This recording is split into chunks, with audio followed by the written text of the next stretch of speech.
Трамп не против побомбить Москву, Макрон определил цели на территории РФ, а Минск встречает венгерского министра иностранных дел. В эфире «Нехта» самые важные и интересные новости к этому часу. Грузия готовится к протестам из-за закона об иноагентах. Куда направляет страну правящая партия? Они радикализировали население Грузии, особенно молодежь. Побили население Грузии, особенно молодежь. Разрешат или не разрешат? Когда Украина сможет наносить удары по военным объектам в РФ? И что станет первой целью?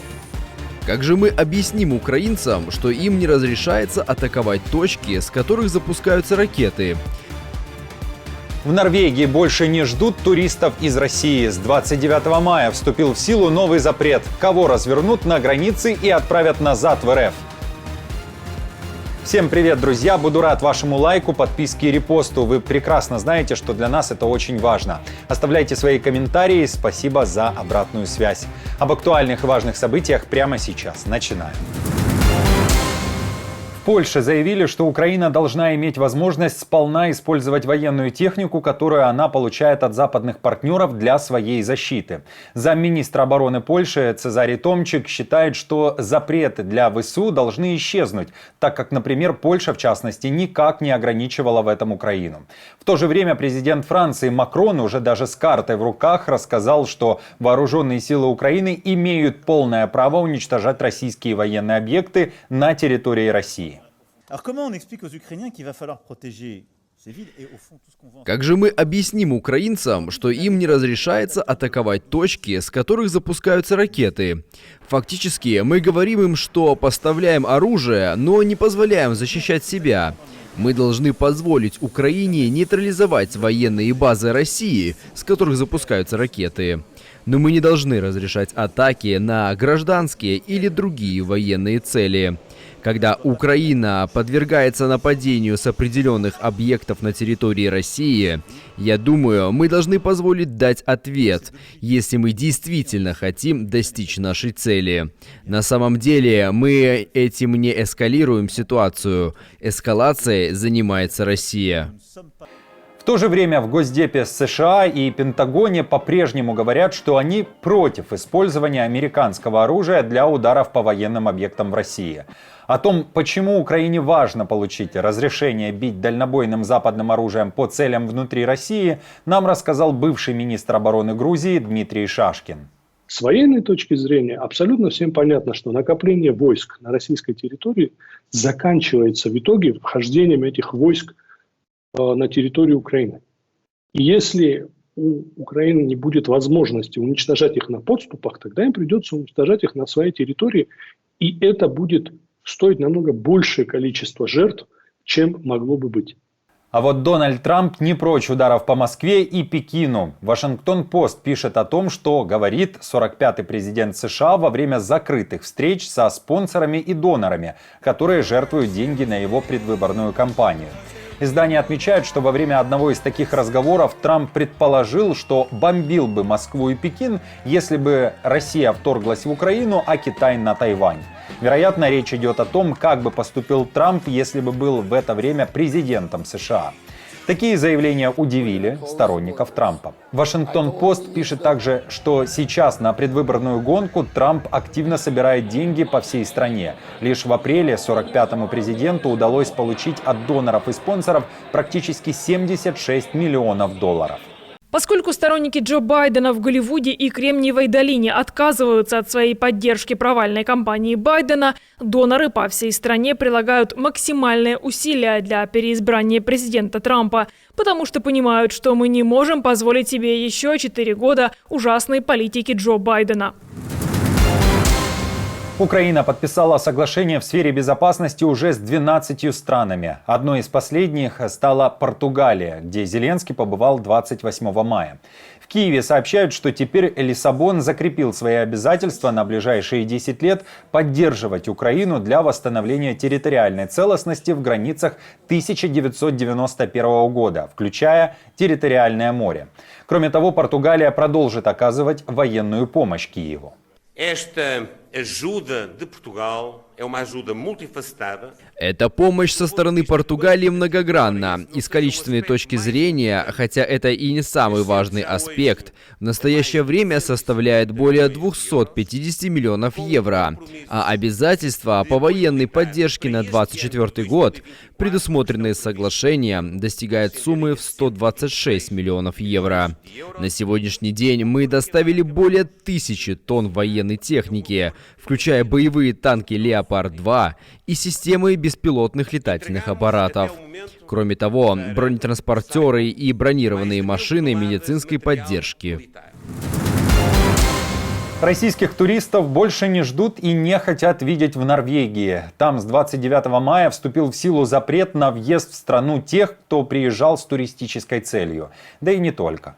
Еще россиянам запрещена транзитная поездка через Норвегию в Европу.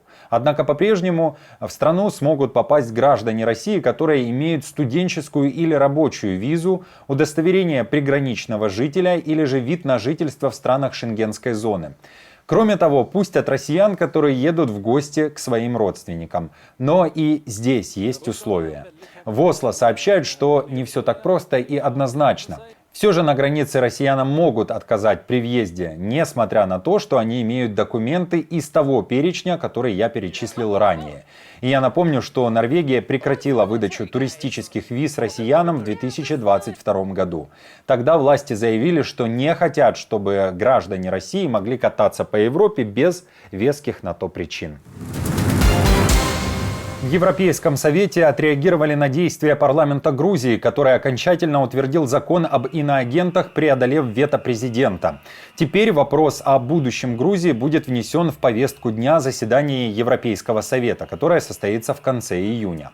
В декабре Европейский совет принял решение предоставить Грузии статус кандидата, при том понимании, что Грузия предпримет соответствующие шаги и необходимые демократические реформы.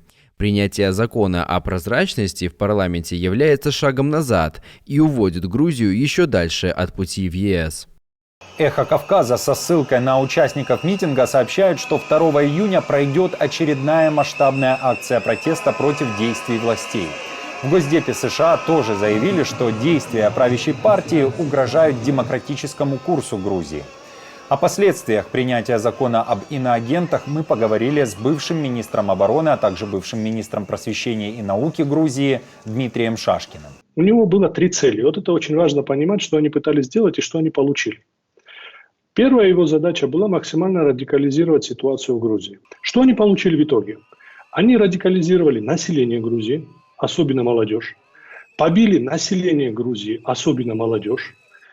Молодежь Грузии и население Грузии консолидировалось вокруг оппозиции. 80% поддерживают евроинтеграцию. 200-250 тысяч людей выходит на митинги. Это огромное количество для Грузии, для страны с населением 3,5 миллиона. Это они получили. Кроме того, для них очень неожиданно вписался в тему президент Турции Эрдоган, который сказал, что Турция гарант безопасности на Кавказе, и этим поломал их месседж о страхе перед Россией. Кроме этого, они огромный урон нанесли бизнесу. Только два ведущих банка Грузии потеряли полмиллиарда капитализации на в процессе этого принятия закона. Валюта получила огромный пресс. Национальный банк продает доллары, чтобы удержать курс. Экономика трещит по швам.